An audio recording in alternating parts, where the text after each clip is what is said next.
Hey everyone, welcome back to our channel. Today, I will be going over how to use ChatGPT as a Portuguese translator. So let's get started. First, open your browser and type chat.openai.com. If you haven't logged in yet, then I suggest that you log in first. To begin, easily insert your Portuguese text into the chat. Initiate the transformation by using the phrase "translate this in English" and then pressing enter. Notice the quick and precise English translation produced by ChatGPT, exposing the concealed essence within the Portuguese words. However, the language journey doesn't end here. If your curiosity compels you to seek the Portuguese translation of an English phrase, the process remains consistently elegant.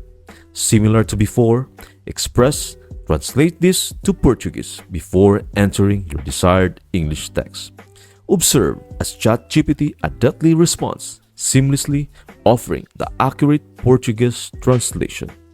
While ChatGPT's capabilities are genuinely impressive, it is important to recognize that accuracy can vary, especially in complex contexts or when handling sensitive terms. When faced with critical matters, seeking a second opinion is a wise choice. That's it. I hope this video helps you out and see you in the next video.